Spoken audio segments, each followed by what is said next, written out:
And hello again, everybody. Welcome to another episode of Conversations with Hank. I'm Hank Minitrez, and this will be the second episode in a row. I guess I've created a series of Hank talks to his former classmates from when he was in high school. So we'll call this the hometown focus. And again, you might hear me referred to as Henry, and that's completely okay because when I talk to my friends and family from back home, it's just weird when they call me Hank. So yeah, don't worry about that. It'll be okay. Ladies and gentlemen, my guest for this episode is a stellar athlete. She was a superstar back in the 80s when I knew her. She was 2 years behind me in high school. I'm class of 89. She was class of 91. And another highlight on another classmate who has gone on to do bigger and better things after graduating the giant metropolis that is our hometown. Ladies and gentlemen, Sheyna Wisdom. All right. Not high tech enough to have sound effects yet, but it's great to see you. Oh my God. You too. It's awesome to reconnect, especially all the way up in Alaska. I know. You're so far away. I mean, I'm on the East Coast, obviously right outside of DC. I did the interview the other night with JJ, another one of our classmates, another stellar athlete who's done some great things for himself. So I'm like, ooh, East Coast to New Mexico. Oh no, we've got East Coast to Alaska. Yep. It's like I've hit the big time now. That's cool. Well, how are you? Doing well. Yeah, I've been up here 16 years and loving it for the most part. It's 7 degrees outside, so today's not as much, but yeah, doing well. Thanks. Yeah, I don't like the cold. And it comes from growing up in Socorro. That's the name of our hometown, ladies and gentlemen. Socorro, New Mexico, about an hour and some change south of Albuquerque, right off a main interstate there. And people are like, oh, it must be hot because you're in the desert. Well, when it's wintertime, it's cold as hell. Well, we're at 5,000 feet. So that's what I always kind of remind people. We're high up. Even our river valley is a mile high. So yeah. So yeah, it does get cold in the wintertime. So we have not talked about this in some time at all, but I used to keep up with you by talking to your mother. Did you know that? Did no, I didn't. Ever mention that? No. So quick story before I get into introducing who you are and what you do and this huge announcement, which is just absolutely ginormous. But when I was in the Army, I'd go home and visit my dad all the time, and my mom, of course, obviously. My dad retired from the New Mexico State Highway Department. That's what they called it back then. Now it's New Mexico Department of Transportation. Mm-hmm. When he retired, he was immediately bored. So he began working at the San Antonio schools. Mm-hmm. And that is where I used to go. And he'd say, come with me to work. And again, it's that little schoolhouse well, it's not on a hill, but figuratively, that's what it is that little tiny school out there, not far from the Rio Grande. And so I'd go with him, and your mom would be there, and Miss Mary Gallegos working in the front office. And your mom and I would talk all the time. And that's how I kept up with where Sheyna was. She's like, oh, I think you know Sheyna. I'm like, yeah, I know who Sheyna is. Yep. Our basketball player. That's pretty cool.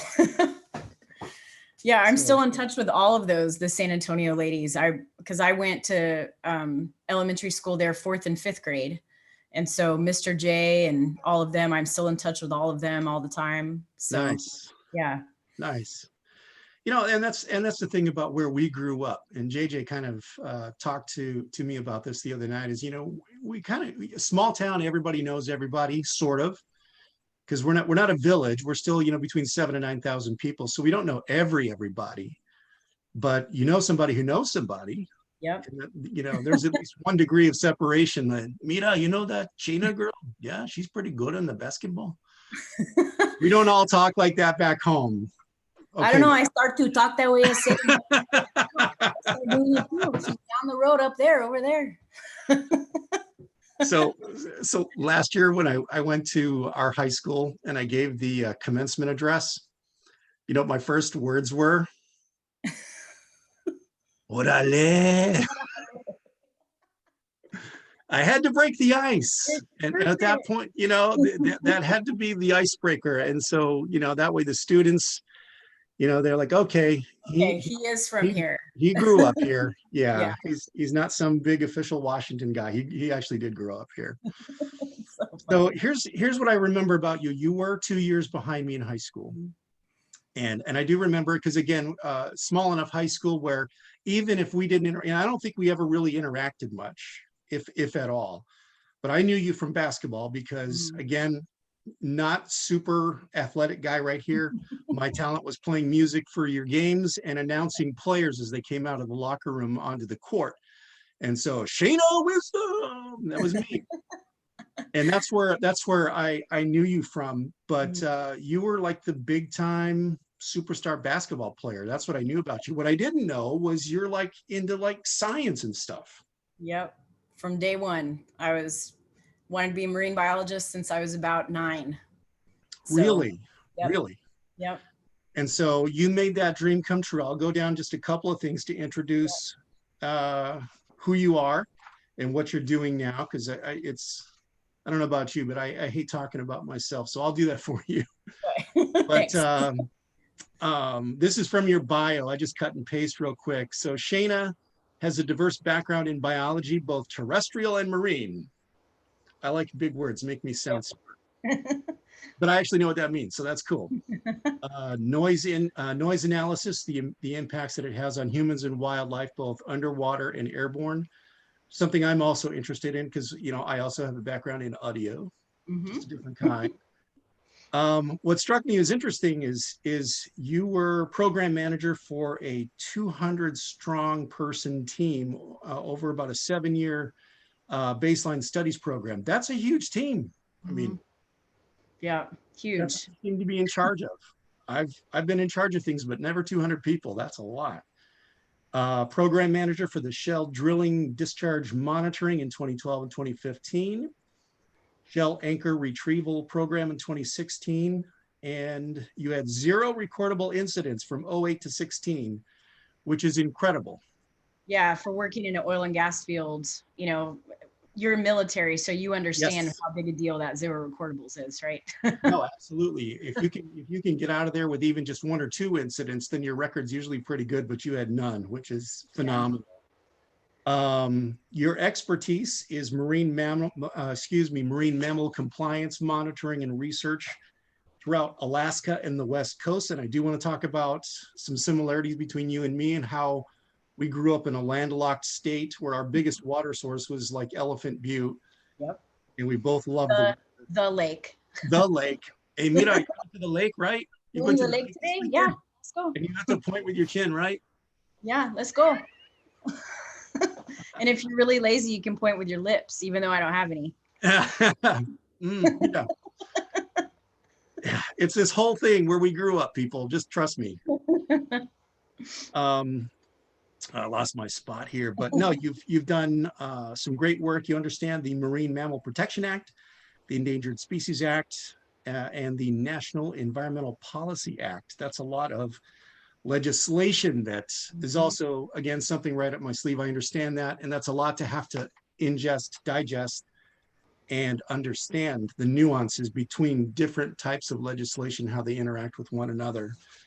Like I said, you're a 91 graduate of Socorro High School in New Mexico. You went to Eastern New Mexico University out in Portales, right? Yep, I did. Basketball Gotcha. scholarship. So Yeah, which is no surprise because you're free against. degree. Free degree. That's how I always tell people. That's right, free degree. Join the military, get a sports scholarship. One of those will get you a free degree. Yep. And that's where you got your undergrad in biology. Yep. And did your graduate work at the University of San Diego. And so you have your degree is in marine science. Have you thought about going on to get your doctorate, Dr. Wisdom? Yeah, I've had a few people tell me that would be the coolest name ever. It would. It sounds like a Marvel Comics character. Yeah, Drop the money now. It's Dr. Wisdom. Master Wisdom. So. Master Wisdom. I love it. I have thought about it, but I kind of feel like I was able to do what I wanted to do and have kind of the freedom and be able to connect with people at different levels, a lot of times without a PhD. And so it's always worked a little bit better for me to be where I am in my degree. And I enjoy school, but I was ready to get out in the real world. So Yeah, yeah. A lot of times, a lot of times we see, I sit on several hiring boards from time to time, and you'll see these resumes come across, and you're like, undergrad, grad, post grad, and then under actual experience, there's close to nothing. Like, oh, so you're a professional student. So I admire your desire to get out there in the real world, like you're yeah. saying, put it to use. You're a mom, Mhm. proud mom. Very, yes. You're a girl mom, just like I'm a girl dad. So I think that's phenomenal. She turns 14 next month, so we're in the thick of it. And knock on wood, it still goes as well as what I can see on Facebook when you post about Kea. She's phenomenal. Had a chance to talk to her before the interview, and just so impressive. You should be very, very proud. Thank you. Well, and so her name's kind of cool. So Kea, Kea, is Mhm. Hawaiian. And Oh, so after I finished my degree, I did several internships kind of in different places to get some of that hands-on experience before I went to grad school. And the mhm. first was in Hawaii at a research lab training dolphins. Oh, And one of the dolphins I trained, her name was Akea Kamai, which means lover of wisdom. So ah, I was connected with her, and so I thought Kea was kind of a cool name. And then if you remember Linda Weiss from yes. my grade, so Linda and I were best friends, kind of stayed in contact, obviously. He died at 30 from a kayaking accident, and so Kea's middle name is Kea Linda. Ah, that's And wonderful. so that's her name, but I can often I call her Que Linda. So I so love it. she's Hawaiian and Mexican and all of it in one. So it's awesome. Oh, that is awesome. I love it. I Yeah. love it. Um, so I guess the big announcement and the really big reason that we're talking tonight is you have or about to start a new job. You've been named after 10 years of working with the folks at Fairweather Science, Mhm. 20 years overall as an environmental consultant. You've been named the executive director of the Alaska Ocean Observing System. That's huge. Thank you. Yeah, Boom. very excited about this. That's the big time. Yeah. I don't know how many Socorro High School grads can say they've got that title after the name executive director. Thank That's you. really cool. So, okay, let's go back to the beginning. You knew Okay. since you were 9 years old that you wanted to be a marine biologist. Yep. Again, growing up in a very dry, arid state like we did, in the region that we did, with the lake as the only water source that was Yeah. worth mentioning. How did you get that idea to do marine biology? Well, from pretty early on, I'm very connected with animals. And so I kind of started out like a lot of young kids do to be a vet, wanting to be a vet. Okay.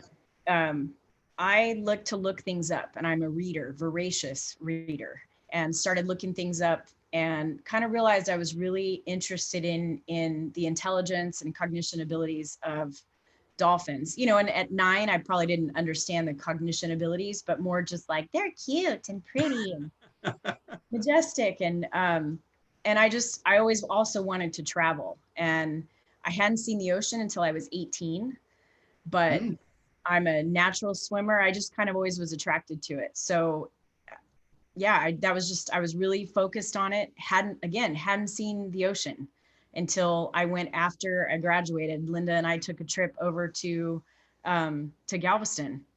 oh, And yeah. So it was interesting that I was very attracted to it, but from day one, that's what I wanted to do was marine biology. And went to Eastern New Mexico, and a lot of people kind of, you right away went to yet another landlocked right. area. That was on the border of Texas and biology. But again, basketball scholarship and opportunity to play for a little bit longer, and growing up without a lot of money, that was a way for me to help myself out by getting that. And Sure. what I appreciated about Eastern was by the time I was in my upper division classes, there were like 13 or 14 of us in a class. And so the professors really got to know me. And, so when I put a reference letter together, they actually knew who I was and what I was interested in and could really talk about who I am. So while I have a biology degree from an Eastern New Mexico university, that hasn't slowed me down whatsoever to get into all these other different locations to study what I do. So I tell kids that a lot, and I talk a lot to especially young ladies. Don't let where you come from define who you are, because you can be whoever you want. So That's exactly what I was talking about with JJ the other night during our interview. And that's exactly my message that I had for the graduating class of 2019 was, don't let anyone put you in a box. yep. And I'm sure you followed it just like I have. I think all of us New Mexicans who live outside the state and look at our state are concerned about some of the headlines that we see with regard to our standing in education rankings. And number 48, that's not good. No. It's concerning to me. The issues that they have with standardized testing. What's working and what's not. What's an actual metric for teaching success? How do you really measure that? Is it through a written exam? Not everybody's great at those. I know I wasn't. Right. But I don't think I'm, ignorant by any stretch of the imagination. But that concerns me. And so my message to them, because that article came out and painted Socorro in a very, very negative light. Very. And I said, just to paraphrase what I talked about the other night in the other episode was, I had contacted the administration about a year prior to any of that really bad press coming out. I'd wanted to do something for our school to try to get back a little bit to the community. And I thought, well, maybe there's no hubris involved here. It's just maybe my story might inspire somebody, because I was not a star sports guy. I wasn't in student government. I was not known for academics. I mean, I was smart enough. I was just too lazy. That's the bottom line. My teachers would agree. Yeah. Because I've talked to some of them and they're like, yeah, you blew your senior year off. You had, you were honor roll up until that point, and then you decided that you were done with school. And we saw wasted potential, and we're glad that you finally got it back. But my message was, don't let those low test scores define you. And that was my message to the teachers too. Yep. Because it has to impact their morale. Like, well, geez, why bother? Right. If we're just going to get a bad rap. And so, you can be who you want to be, and the only person in charge of that is you. Absolutely. Yeah. So, and I gave several examples of success, but I would certainly add you to the list. I mean, I think it's phenomenal. And I can relate. The travel, I'd been wanting to do that since I was like 10 or 11. I didn't get outside the state of New Mexico until around 7th grade. We went to Lubbock, Texas. Ooh. And you saw the ocean at 18? Yeah. I was probably 24, 25. But, ever since, I've always wanted to be around water. So here I am on the East Coast, and yeah, it's been nice. It's been nice. So walk me through, how you made the choice to go from Eastern New Mexico University all the way up to San Diego. At that point in time, you knew definitely marine biology, and I've got to go where, the resources and the environment is suitable for that, I would imagine.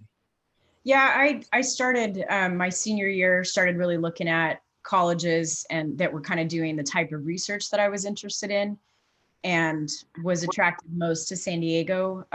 Partially just, I love San Diego. It's one of my favorite places to be, because there's water and desert.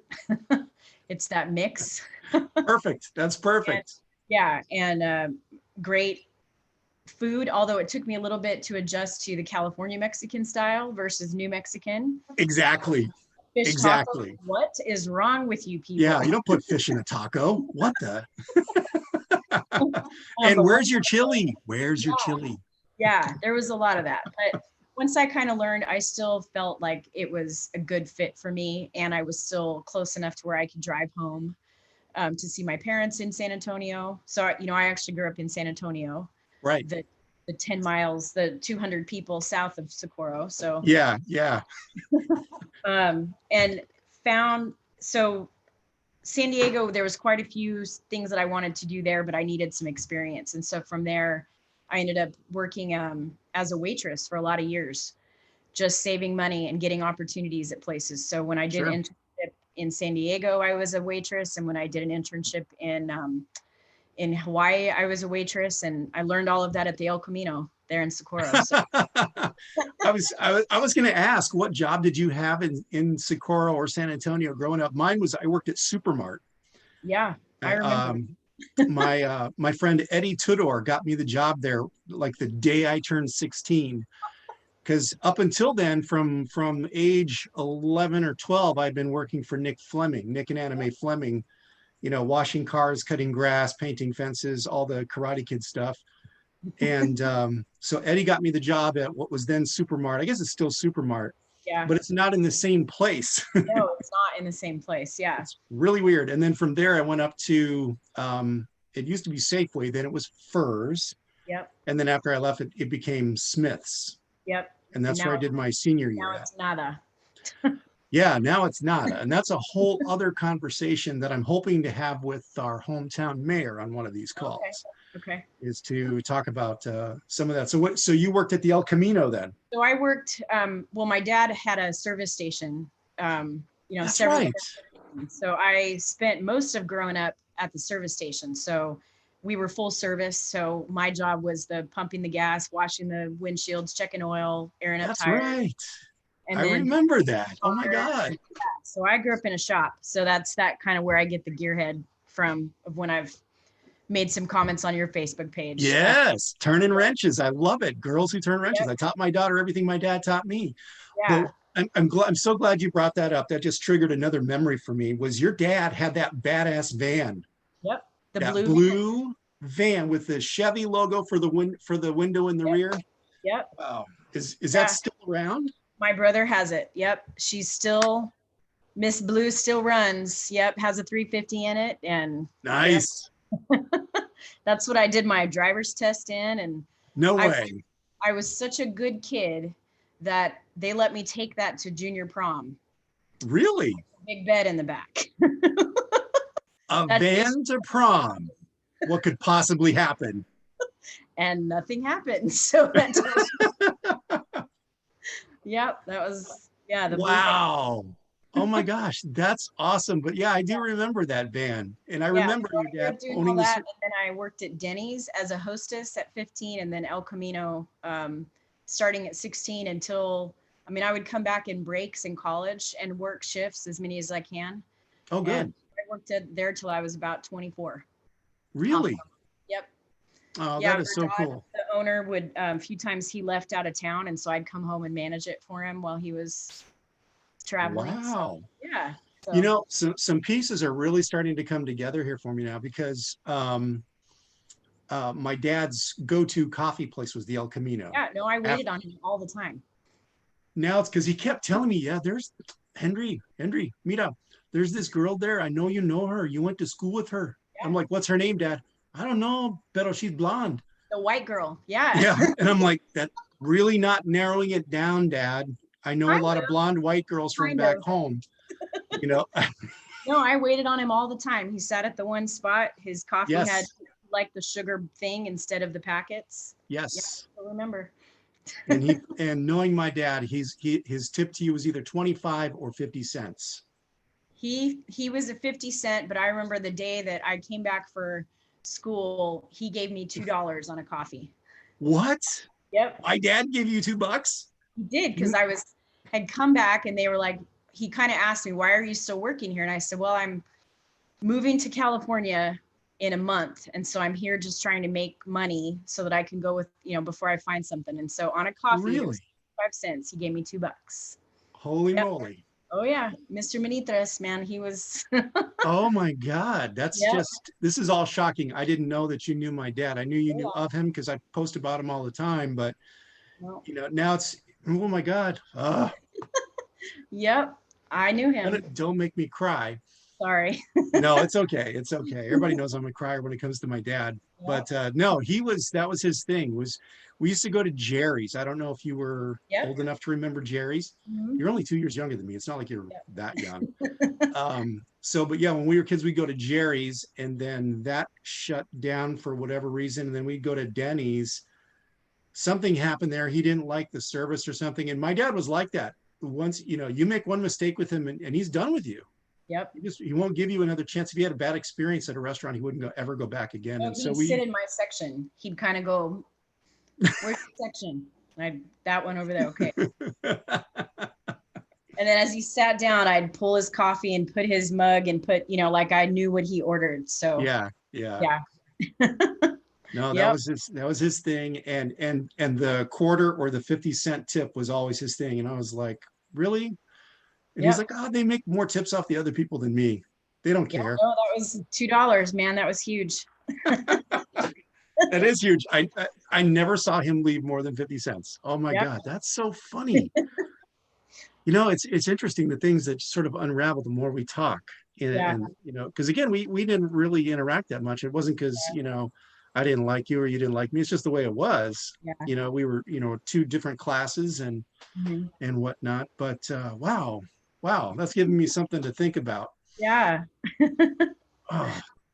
So I've always called it the small town advantage, having grown up in a small town. On my end, having been in both in the Army and with the Army now for 31 years. I know it's crazy, right? Yeah, and still no gray hair to show for it. And no, I was gonna say, looking pretty good there. We talk about how when soldiers come in the Army, they come from hometown USA.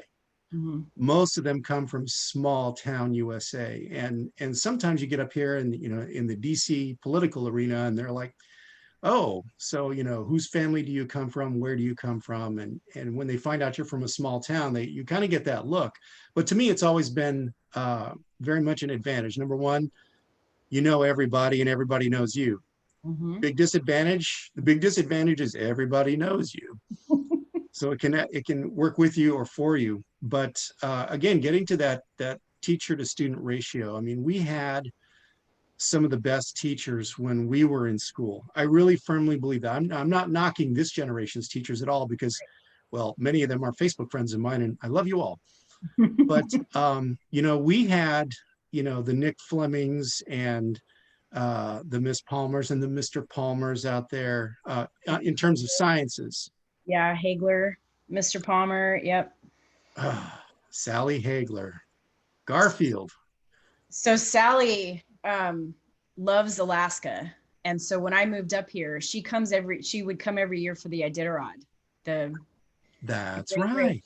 Right. And so when I moved up here, she came up here and would stay with me and visit with me and met my daughter. And she actually, when I was working in San Diego with the gray whale at SeaWorld, she came and saw me there. And when she passed, her daughter called me and said, Miss Hagler has a scrapbook of you that she had kept. Wow. Of just kind of as, over the years, as I had kind of done different things with my career. And there's times where things would be in the Socorro paper or other papers. And she kept a little scrapbook of things. And because I'd always told her, having amazing science teachers, but amazing teachers all the way around. Really helped give me the leg up for sure of how to deal with difficulties of classroom and build relationships with teachers. Mm-hmm. Incredible foundation with everything I do. I know for certain that my success is directly correlated with where I came from and the teachers that I had. Absolutely. It's a huge foundation that they laid for us, a very good foundation. For me, it was on the English department side, a lot of the writing and a lot of the speaking. A lot of people who know me now that didn't know me then would be shocked to know that I was the shyest kid around. And that's how I remember you, for sure. I was super quiet. I was afraid to talk to girls. There are many now in hindsight I've had conversations with. I was like, yep, I used to have whole conversations in my head about asking you out. And I would have that conversation replay in my head. I would rehearse it for a month. And then you'd start dating somebody else, and that was it. All that work for nothing. In your head, yeah. But, it was that foundation. Do you remember Carol Stone? Yep, absolutely. My sophomore year, she was my English teacher in high school. And I remember giving a presentation on how I was going to be a carpenter. That was my big ambition, because I love working with wood. I still like working with tools. And after I read my presentation, she goes, "You need a career in radio." Really? And I said, "What?" Yeah, I have to plug in my computer. I apologize. I thought Oh, I no, had. no, take your time. Take your time. But yeah, she was one of the first that, other than Nick Fleming, that kind of, taught me audio and video and all that. But she's the first one that said, "I think you've got a voice for it." Wow. And that planted the seed. And well, here I am. All those high school basketball games that I used to MC and announce, that all came into play. But yeah, what a great foundation we have. Oh, yeah, I mean the science, like Mr. Palmer in high school, he knew after every test I would call him to see how I did. Really? I didn't remember that until my mom reminded me, and I saw Mr. Palmer one time and he said, "Oh yeah, you called me." So, and of course, Linda and I, our goal every class was to make Mr. Palmer laugh. Oh, okay. Because he was kind of serious and wasn't Kinda. incredibly demonstrative, right? And so our goal every class was to get him to go. Wow. I wish I would have figured that strategy out, because I had him in for biology as well. And I had done well in the sciences up until then. And maybe if I had thought to try to make him laugh every class instead of make him groan in disappointment with my lack of intelligence. It wasn't even lack of intelligence. Again, it was just me being lazy. Right. Maybe I would have had a better time in that class. He was a great teacher, don't get me wrong, but for whatever reason, by the time I got to his class, I was ready to snooze. And for whatever reason, biology just wasn't that important to me at that point in time, as much as having those conversations rehearsed in my head for how I was going to ask certain girls out. That was, yeah. See, I did not really, I mean, I kind of had a few boyfriends, Josh Wagner, again, more my basketball player buddy than, Yeah. I just wasn't really a dater. And one is because I was such a tomboy. And two, I think everyone was a little bit afraid of my dad. So that was a little imposing, that's for sure. Because, Mr. Wisdom or Lonnie everyone knew him, and that's true. Him, so yeah. That is true. So, okay, I have to ask, how did you get it in your mind that Alaska would be the place that you would go to and spend most of your career out of all the states and countries? Not what I planned, for sure. So I was working in San Diego. So I'd gone to grad school in San Diego and met a guy, followed him to Louisiana, and realized within about 6 months Louisiana was not a good fit for me, for a whole host of reasons, and ended up moving back to San Diego and started work as a consultant. And so that's kind of what started this environmental consulting. Okay.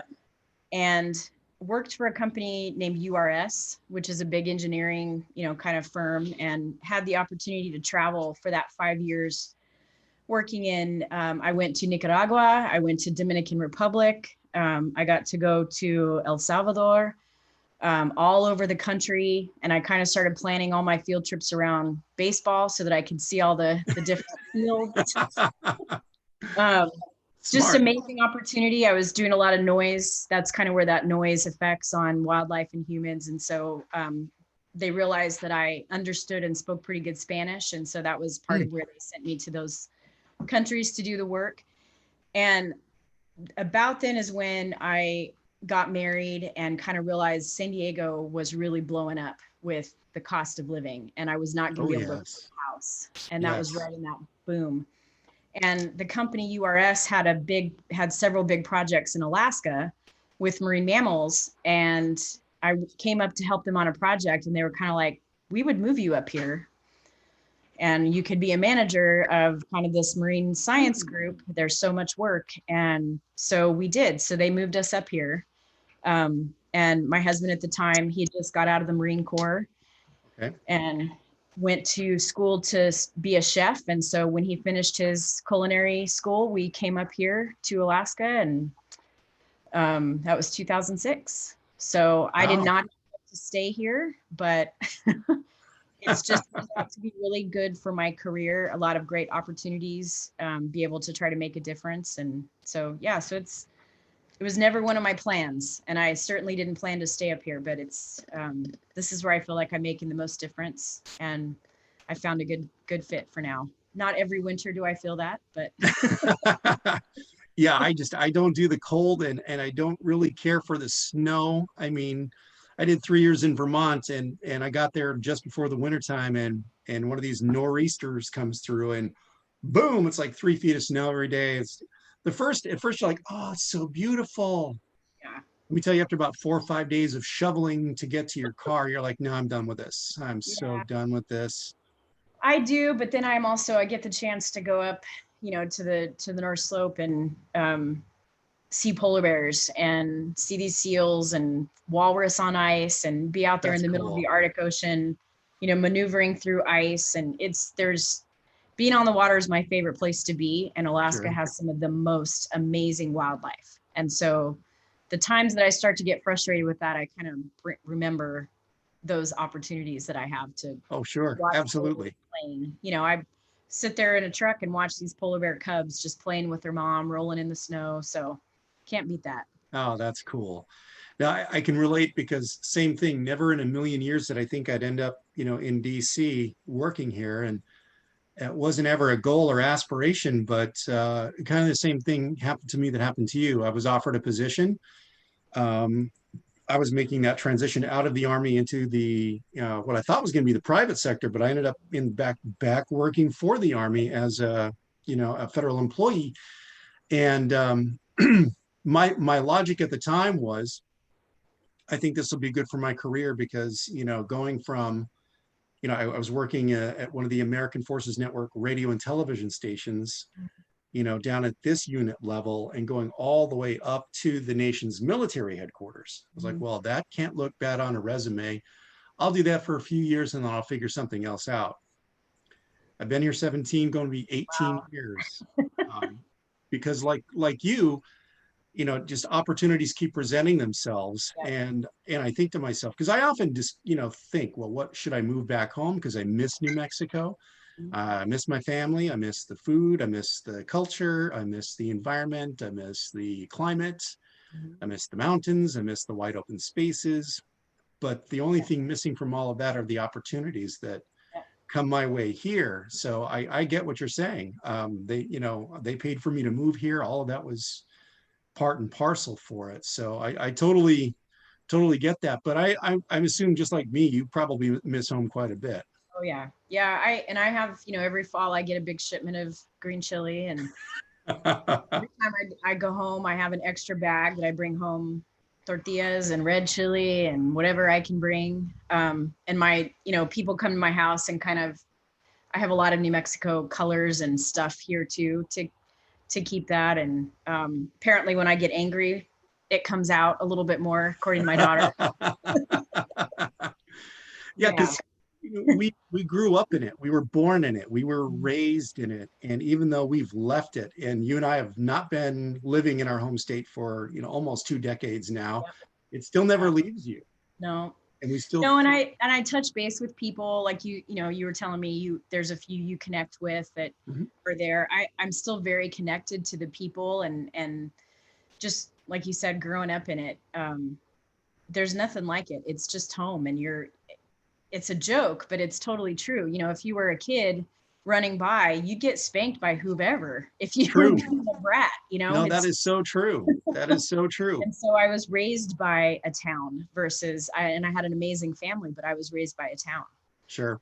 So yeah. And then Absolutely. especially with, that the part of sports that, in fact, I was just telling the kids, I coach softball with my daughter, and I was telling the girls that I wasn't the most talented of players. I just worked really hard, and it got me as far as I could go, and, got me a free degree. But a lot of it was the sisterhood and the teammates and the parents, and the coaches that were very much a part of giving me the confidence and Sure. self-esteem to push boundaries and to do things that are outside of what a lot of people would do because of that confidence and belief in me. So it's that sisterhood and teammate type of that part of this town. I mean, I played with the same girls since, we were sixth grade. Yeah, sure. And when my dad passed away 6 years ago, we were kind of in the town, and the rest of my family hadn't really planned for any type of memorial, and, wasn't sure what to do. And so I said, well, let me call the girls. And within, 2 hours, we had a whole enchilada planned and at the center. And, it was just the girls kind of stood up and they were like, well, he was our dad too. So Sure. yeah. Sure. So you're right. It never leaves you. And I'm very proud of where I came from. No, And absolutely. I was telling you a little bit before, a lot of what I do is I work with Alaska Native communities across the North Slope. So here in Alaska, Alaska Natives are actually are able to subsist on marine mammals. And so it may seem counterintuitive as a researcher and someone who loves marine mammals to work closely with people that still harvest them. Sure. But they're the best conservationists out there and the best scientists. They know more about the ecosystem and the animals than any, I've been researching for 20 years and it's nothing compared to what these hunters know. Sure. And I go into these communities a lot, and a lot of times I'll be the only white person. A lot of times I just have always been able to fit in. And it's because it's a small community. It's the same type of humor. I'm always joking. I don't know how many times I'm like, and we're just all laughing and being dorks with each other. And they also are huge basketball players. Just similar to the reservations there in New Mexico. Sure. We'd go up to Alamo and play basketball all the time. And it's very much the same in these communities up here in Alaska Native communities. So it's just a really great opportunity I fit in because of where I grew up. Sure. Very much. A lot of people don't realize where we are from is really, they say America's melting pot, but it's such a diverse little microcosm there because, you've got the Anglos there, you've got Navajo, you've got Mexicans, you've got other natives there too. And it's just a hodgepodge, the best way to describe it. And so you learn how to fit in with each of these groups, even if you're not in one of those groups. Yep. So you learn how to communicate verbally, non-verbally. And because that's how you grew up, you get thrown into a situation like you're in up there, and it's easy to fit in because guess what? I grew up that way. I grew up with people just like you, and I love you, and you're going to love me, and we're going to get along. And we're going to learn from each other. Yeah. No, I actually, a friend of mine, a colleague and friend, we put together a cultural sensitivity training video based on some of those experiences of just because we had a lot of people kind of asking me on the side, how do you do that? How are you so comfortable and you speak so well and you adjust to the crowd and, and just are comfortable. And so we talked about, there's some things that you may not be trained at, but we can impart some of that knowledge of how to come in without an ego. Sure. And really interact with people and try to make a difference and get to maybe not the same place, but at least the same understanding. So, no, that makes total sense. And I completely agree with you. And again, I think you just have a leg up in that area just because of where we're from. Yep. I think it's phenomenal.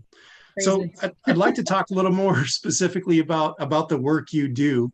I'm a big science geek, and I, when I was younger, I used to make fun of my dad for watching all these animal shows on TV. Guess what I'm watching these days on TV? You are now, yeah. I have become my dad.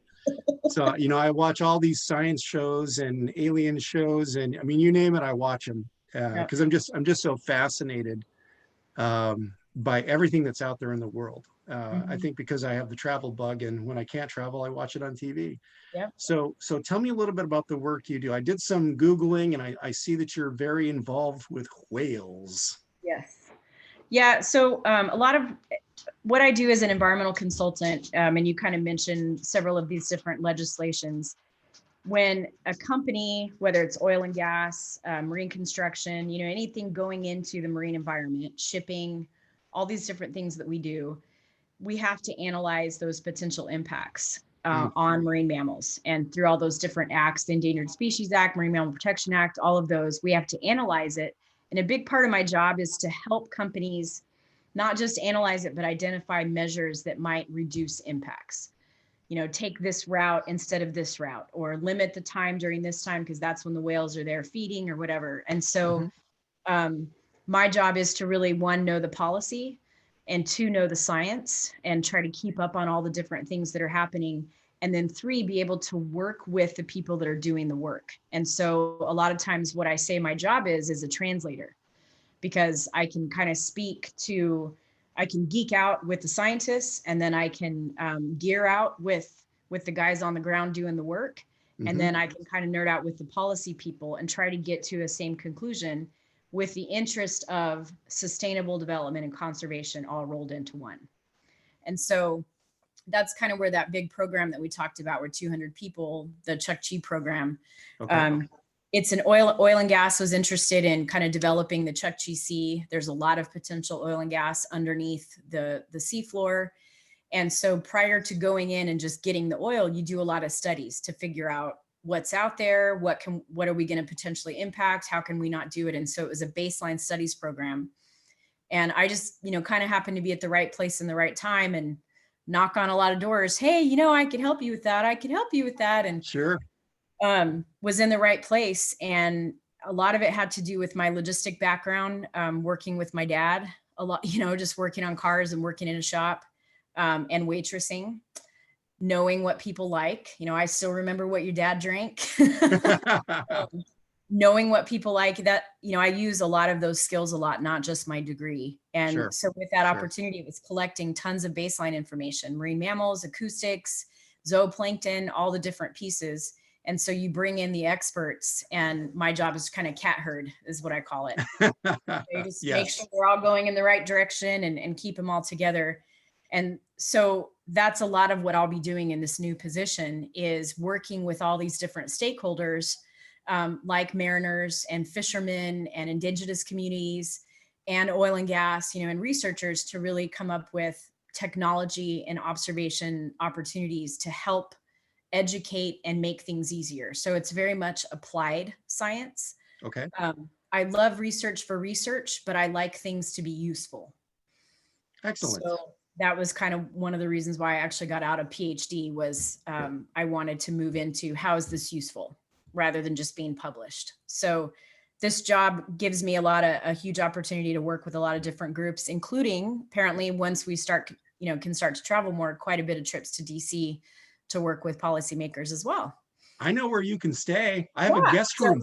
My guest room is New Mexico themed. Yes. No, so you have an open invitation. Anytime you're in town, you hook, I got a place for you to stay. And usually I offer to cook for people, but coming from where we came from, we will cook together. Sweet. Because I have, you probably have a separate freezer just for your green chili. Yep. And so I have a ton of that here. Oh, wow, that's awesome. I'll bring salmon and halibut, and we'll do some fusion. There we go. Yeah. So my job does a lot of different stuff, and that's what I love about it. Consulting gives you the opportunity to work on a lot of different things, work with a lot of different people. And my driver is very much trying to make a difference. And so finding ways to push people to be better. And I kind of use the words, I like to foster or force collaboration, whichever F word is appropriate at the time. But that's a lot of what I do, is really try to bring people together to, it doesn't always make everyone happy, but at least everyone is trying to work together to come up with a solution between everyone. Sure. So a common goal. Absolutely. Yep. Yeah. That's really cool. I'm really proud of you. I think this is a phenomenal story. And that's the whole purpose of me starting to do these podcasts, is I see the social media landscape out there, and it's a lot of us versus them. And there's still a lot of good things happening in the world. And sure, I've got a lot of celebrity friends too that I could interview, but I want to interview just everyday people who are doing extraordinary things. And it just so happens the last couple have been from my hometown.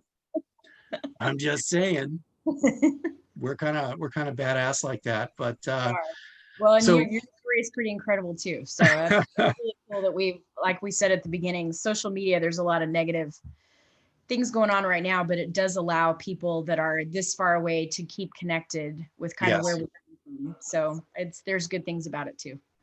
No, absolutely. I think we need to get back to leveraging it for those good things because when it first started, years ago, that's what we were all doing, connecting and Right. sharing photos and bragging about our families, our daughters. Yep. Exactly. That's for sure. Well, in my research about you, I mean, I like these to be conversations, but I also like to know what I'm talking about. And so you did a lot with gray whales, and this is about as much as I know about whales. And that is, we need folks like you to keep the humpbacked whales from becoming extinct so that Admiral Kirk and Spock don't have to travel back in time to beam George and Gracie up to a ship and take them to the 23rd century to save us from impending doom. Right. Yep. Hello. Yep. But you actually spent some time like trying to decipher whale song and habits and things like that. What was that like as far as your research? So I had again, there's a lot of right place and right time and being open to opportunity. I had moved back to San Diego after living in Hawaii training dolphins and kind of was very interested in bottlenose dolphin. And that's where I was going. And as I was starting graduate school, a gray whale calf had stranded off of California. And SeaWorld San Diego is who handles the strandings for marine mammals south of Long Beach. And so they brought her in to try to rehab her like they do seals and smaller animals.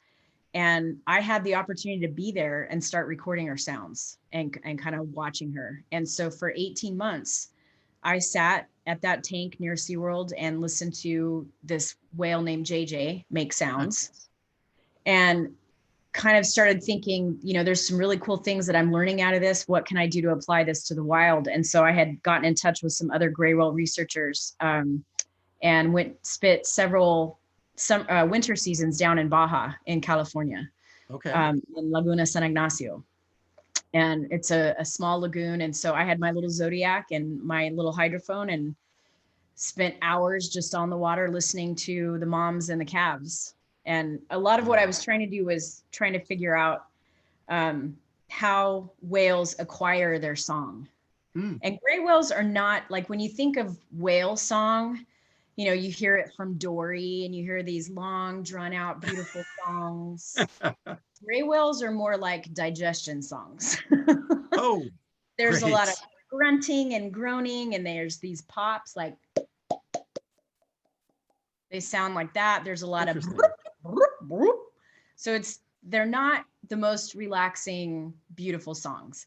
No, doesn't sound like it. No, but I love them. They're little Muppets. And what's the most interesting thing about gray whales in these lagoons in Mexico is they approach boats. These small boats that are normally during the regular season are fishing boats they're called pangas. They approach vessels and interact with you. And so you touch their tongue and you're touching them and rubbing them. And they're called the friendly gray whales or amistosas. Okay. And so it's a pretty amazing experience. And it's whole ecotourism business built around it. They're incredibly respectful. It's very monitored. And so, I mean, I spent several seasons living in my little tent, my little low rider pickup truck, my Chevy, and drove down to Baja. Yep. Little red Chevy S10, my topper, and drove down to Baja for months at a time and recorded gray whales. So that is really so cool. Pretty amazing. Yeah. So here's where we're going to differ just a little bit. First time I saw the ocean, I was terrified because I was pretty sure that the waves were just going to come crashing onto land and drown me. And then the second thing was because I was this was near Portland, Oregon, first time that I saw the ocean. I went to visit a friend out there for a few days back in 97 or 8, somewhere in there. 6, I don't know, I'm getting too old to remember. But so that was the first thing, because I said, I want to see the ocean. I've never seen the ocean, and it's only like 45 minutes from where we are. And so she's like, sure, let's go. And I got terrified. And I was like, whoa, we're going to die. We are going to die. I was pretty sure. And then she's like, no, let's go out and let's walk and let the waves touch your toes and it'll be fun. And it was fine. I didn't die. I'm happy. But then we went to an aquarium I can't remember where it was, but it was an aquarium. And their big attraction was the killer whale that was in the Free Willy movies. Yeah. I forget the name of the whale. Silicum. I can't remember. I honestly can't remember. Okay. But you walked into the tank where they had the whale. It was one of these spiral entrances. So you had to keep going around and around. And then finally it opened up into the middle where the tank was.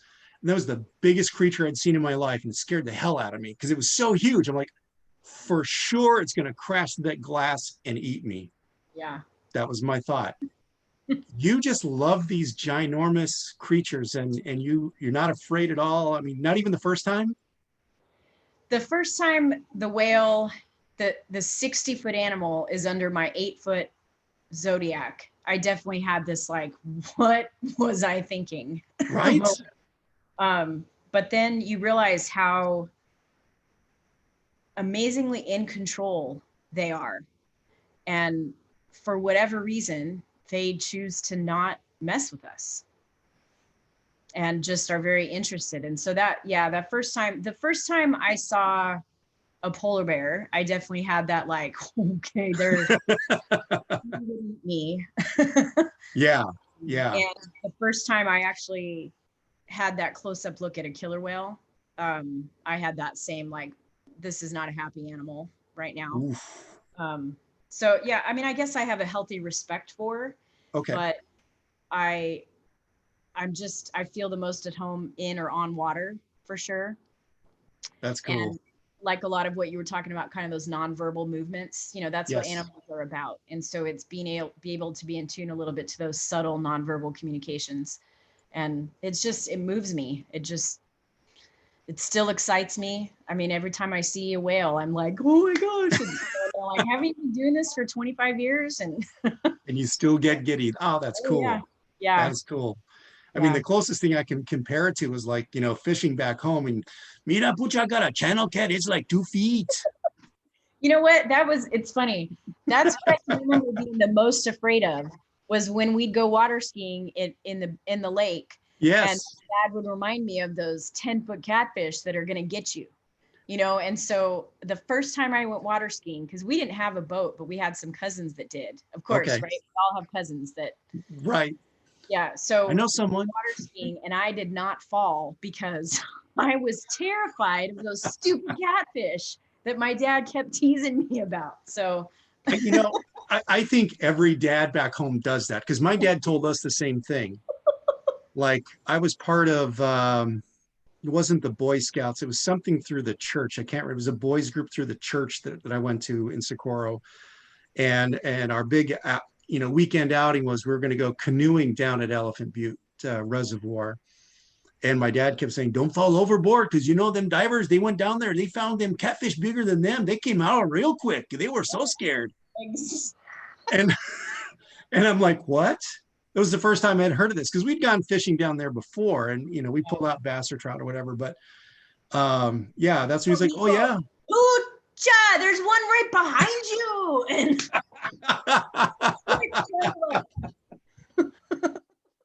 yeah.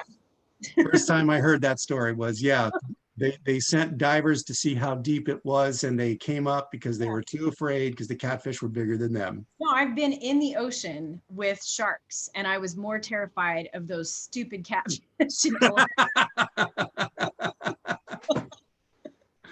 So that's hilarious. Yeah, I just, again, one of those things you grow up with. Yeah. You know, because growing up where we grow up, catfish is the biggest thing you've ever seen. Yeah. That's insane. Well, you mentioned polar. Marine mammals are just, I think it's the intelligence and the culture, you know, there's more and more as more research comes out and as we were more involved, there's a culture that whales share. And, you know, there's some of the stuff that's coming out. These bowheads live 200 years. And did not know that. Yeah, our teaching, their songs are cumulative over time and they kind of change and they teach each others. And there's so much amazing culture. I mean, with like, there's a few cool stories. Killer whales, they live to 80, you know, and after 50, the females no longer are able to reproduce. And yet continue to live, which is a sign of intelligence. And it's a matriarchal society similar to elephants, and they pass on culture. It's very much, there's so much more than just, kind of surviving. They're living, which is what I'm so intrigued by, is they have their language is incredible. They share it, they teach it. It still intrigues me to listen to the sounds of what they're doing and try to figure out what it is that they're saying. Not that we can ever understand it. I mean, that's, training dolphins at a research lab, we ask a lot of questions of these animals, and we used a gestural language, sign language. And our ability to understand their limits was always limited by us. So we would ask questions thinking we were trying to get this, and it would kind of be like, they're looking at us like, catch up, human. There was the one story that they tell us at the research lab. There was a dolphin. They were trying to get to say this side of the tank or this side of the tank. And they just assumed they wouldn't be able to understand right or left. It was more this side of the tank. And there were a few times where you could tell the dolphin was like, you signed right. So it was always limited by our ability to ask the right question, not their ability to understand what we were doing. And so I feel the same about marine mammals. They're, especially you're an audiophile, so marine mammals don't even have smell. Most of their brain is toward acoustics. Okay. And so both making sound and understanding all the sounds of the ocean, it's intriguing what they do with their brain and the types of sounds they do. It's pretty cool.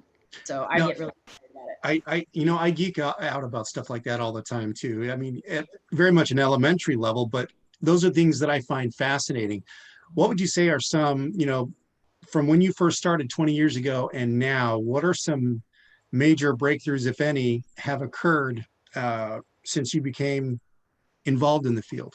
Something that, an aha moment, if you will. Well, I think there's tons of it. And every year there's new stuff. There's things like they realized bottlenose dolphins all have a signature whistle, kind of their name. Oh. And they all have their own individual whistle, and you can tell which one it is, and they communicate with each other in that way. That happened, in the last 20 years, kind of understanding that. Okay. Like I said, the bowhead whales, finding out that they live for several hundred years.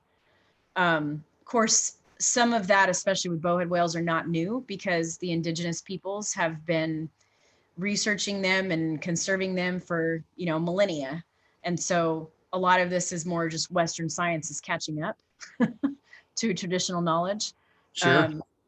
There's things like, I love these stories of sperm whales and killer whales learning the specific sounds of an engine and knowing which particular boat does the best at long line fishing, and being able to understand the back down of when they do the one net and then the pull up and just these animals have learned to pick them up and listen for them and then call their friends, and then they come pick off all the long lines. Interesting. It's, yeah. There's some, I'll send you some videos. Like there's the one, if you Google sperm whale picks off a long line, and you can hear it click, click, click, click, click, come in, and then it just picks off this little fish and gets it off. And their acoustics are phenomenal. I mean, they have these languages, killer whales, each pod has a different language. Okay. Like dialect. So, they all kind of speak English, but there's the New Mexico dialect and then the Texan dialect and they can understand each other, but you can tell the different pods by their language. Interesting. I never knew any of this. Yeah. That is so cool. There's a lot of they're just an amazing, I mean, all animals are amazing to me, but there's something about marine mammals and their acoustics and how they learn and how they adjust and how they've learned to forgive us. I mean, that's the biggest thing with those whales, those friendly whales coming up to people on their own when 100 years ago they were slaughtered in those same lagoons. Yeah, and that's the sad story. Let's talk about conservation for just a little bit. Is that still a big issue now with poaching, illegal hunting, endangered species? Is that still a big issue now? Yeah, and it always will be. I mean, obviously the United States, other than the indigenous communities, do not whale anymore. There are several countries that still do. Finland, Japan, still commercial whale. Norway, I believe. Um, it's taken more sustainably now, for sure, than it used to be. It used to Okay. just kind of be coming in and slaughtering and using everything and just decimating populations. And so they're much more managed now. Um, there's still some animals, like one of the things I work with up here is the Cook Inlet beluga whale. It's a small population of beluga whales that are in this kind of geographically isolated lagoon that's right off, or not lagoon, inlet right off of Anchorage. Okay. And this population continues to just decline. And we're not sure why, but it's gone from 1,300 to now I think it's at 278 or something like that. So killer whales, some of the killer whales on the West Coast, there's a small population that has, probably you saw in the news a lot about this female. Her calf died and she carried around on her rostrum for Yes. weeks. Yes. That population there's like 20 to 30 back in that little group. So, and a lot of it is interactions with shipping, and as we develop more and more, and as we use more and more of the ocean, we're loud. Humans are loud. Yes. We put a lot of noise into the water. And so it masks their ability to do what they need to do to communicate, detect prey, avoid, navigate all the different things they do. And we've really affected their ability to do that well. And ship strikes is a huge issue on your side of the coast. There's an endangered species of right whale, the Atlantic right whale, that gets hit a lot by ships. It just, for some reason, it doesn't detect it that well. They don't get out of the way. And so there's been a lot of great research on like putting kind of horns on the front of a ship, similar to a train, so they're putting sound at the beginning, because you think about, again, you as an audiophile, ship, the ship noise is in the back of the ship where the propeller is causing cavitation of air. Where the front of the ship is way up here. And if a whale is up here, it doesn't hear it until it's already passed. And by then it's too late.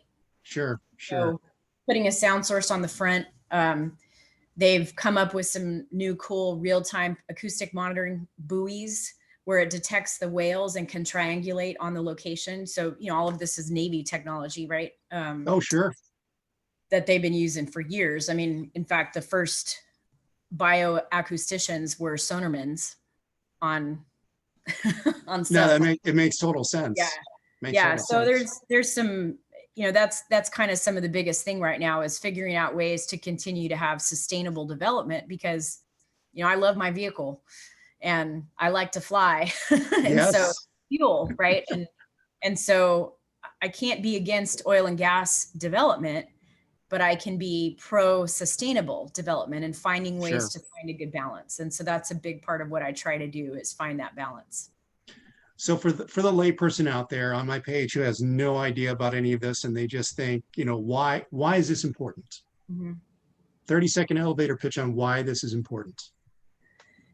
Marine mammals are an indicator species of the health of an ecosystem. So that's, a lot of words to show if these animals, these whales and these dolphins are doing well, our planet is doing okay. If they're not, we're really screwing up. And so we live in the same ecosystem. And if these animals aren't doing well and our fish aren't doing well and all these different pieces, we're not going to continue to survive. So that's why it's important. And my other little speech is, we're not the only species that are important. This is true. I keep coming back to the same thing in conversations I have with other colleagues, is in every disaster movie out there, who's the one person that always gets ignored until it's way too late? The scientist. Exactly. I got a point over here. There we go. Exactly. So, I mean, early on, I keep saying we have to listen to the scientists. They're concerned about climate. How does climate change affect what you're doing? How much of it does that play into your research and your work? Significant. Alaska, because we're in the Arctic, we are seeing changes faster than most. The changes we're seeing are fairly catastrophic. A big part is there's a loss of sea ice extent every single year. Wow. And so we have these species like ring seals and bearded seals, all these iced seals, and the polar bears have to have sea ice to survive. And as that goes farther and further out and doesn't come back at the end of the season, they're losing important habitat to be able to survive. We're seeing a huge, the Arctic Ocean on this side is huge Pacific water. So all of California, everything coming up. And so we're seeing a huge change in the species that are coming up here to Alaska. We're seeing a lot more that are Pacific water than Arctic. And that's not just affecting the ecosystem and the people. It's not just affecting the ecosystem and the animals, it's affecting the people. So these people that rely on sea ice to live are losing their ability. And now there's these huge waves because there's not as much sea ice, which are now eroding these communities that are coastal. We're seeing harmful algal blooms because the water is warm enough now to where these algae can bloom. Right. They're toxic. Some of these algae, not all algae, but they're blooming at a stage where it's toxic. So sure. And the other thing that's kind of how climate change is affecting, because of that sea ice being pushed out, now it's opening up for this Arctic route, the Northwest Passage. And so we're seeing increases in ship traffic, which eventually can end up in increase in oil spills or tankers crashing, or, all these different things. Everything. Invasive species from ballast. So it's affecting us, and we're all trying to just adjust and understand the extent of the change. And again, finding that balance, because oil and gas development is huge for Alaska. Our entire economy is built on it. How do you find that balance? So climate change is a huge issue in Alaska, more than I think in other spots. And it's just in the 10 years I've been doing Arctic research, it's a complete change. Typically by this time, November 17th, there's sea ice at the community of Wainwright or Ukqiavik or Barrow, or, all these different locations along the coast. It's still open water. Really? Wow. I mean, I used to have to plan, my research boats would come in at the beginning of July, and we would kind of have to wait to pass around Point Barrow until July 25th. And then we had to be out by, Halloween was kind of our get out because the ice is forming. And now we're getting in early July, and right now it's still open water off of there. So it's changed that rapidly just in the time I've been doing work up here. Wow, that's incredible. Yeah. And it's kind of neat to talk about this with someone who's living it, seeing it, and studying it, versus people in the middle of America who aren't experiencing any of this. Right. And they don't believe it's actually happening. Right. And there's a difference between climate and weather. Right. Miss Hagler taught me that. This much I remember from, science in middle school. But yeah, I roll my eyes every time I see somebody post about, fake climate change. It's not real. It's an invented disaster to produce fear mongering. Well, and the other thing is climate is always changing. So climate change in itself is not the issue. It's how fast it's happening. Typically climate changes on a geologic scale, right? On smaller scales, not within a lifetime. Right. This is happening within an adult lifetime, much less an entire lifetime. And so it's just that extreme, everything we do catalyzes it. It increases the speed of it. And so that's the bigger issue. And that's what I try to explain. It's not climate change in itself, because that is a natural phenomenon. Sure. It happens all the time. It's just that we've increased the speed so much that animals and humans and everything is not able to adapt to it at all. Yeah. And so now we're not adapting, we're reacting. And that's not a good place to be in. It's not. No. So, wow. Yeah. Well, thanks for breaking that down into dissectable sound bites. So folks who are watching might actually get it this time around. I hope so. I hope so. That's been very educational and informative. So thank you for that. You're welcome. We don't have to just talk about red chili and green chili all day long. That's good. But we should. Happier times that way. But no, I mean, I feel smarter just for having talked to you for the last, 2 hours and some change, both pre-interview and during the interview. So thank you for that. I appreciate that very much. Thank you for having me. This has been really neat to connect and be excited about what I do. And it's and I always kind of put this out there to people. Same thing. You welcomed me into your home when I travel there. Alaska is a great place to visit. A lot of really cool things. And interestingly, there's a lot of similarities with Alaskans and New Mexicans. And I think that's part of where I found a little bit of home. Alaskans and New Mexicans like wide open spaces. They like to be close to their neighbors, but they also like to not be in their neighbor's business. Yeah. No mitotero. Yeah. Look out for each other, but you keep your space. Sure. It's also this, hunting and being outside and not liking government and too much of your business. And so there's a lot of similarities that I've learned. And that's why I think there's times that I didn't think I was fitting in, and then something would happen. And I'm like, yeah, this is why I'm being able to fit in here. So, exactly. Yeah. And just being resourceful. So anytime you want to come up here, let me know. And there's some really cool, over my years of working here, amazing fishing, hiking, just being out on the glaciers. It's not the prettiest of towns, but it's the prettiest of landscapes. So just like our hometown, it's not the prettiest, but that landscape around, oh my. Yep. I'm going to take you up on that because I have always wanted to travel to Alaska. I say I hate the cold, but I know it's beautiful up there. Mm-hmm. So what is the best time of year to travel to Alaska? Well, I would say some of that depends on what you're wanting to experience. The fishing is July, August, and there is nothing like the fishing here. I mean, those salmon runs, and salmon is such a great fish. The seafood is, I didn't grow up with seafood like you did either. We sure did. It took me some time to kind of appreciate it. And now I am incredibly spoiled by it. But I have found out that halibut is incredible with green chili. So it's a really good mix. Nice. A white fish with the green chili sauce. So that kind of fishing, amazing green, stunning landscapes is definitely a summer thing. Okay. But there's some, being able to say you were here in Alaska during the winter and looking outside, it's stunning. So what I tell most people is your first trip should be in July, August. Okay. And then you kind of get a feel for it and then see where else you can go. And it is Alaska, so you can always get to snow no matter what time of year. That's awesome. I look forward to that. I really, really do. I'm like super pumped and excited about it. I really am. I would love it. I'd love for you and Lindy for sure to get up here and for Kaya to be around Lindy to see that. So that'd be really neat.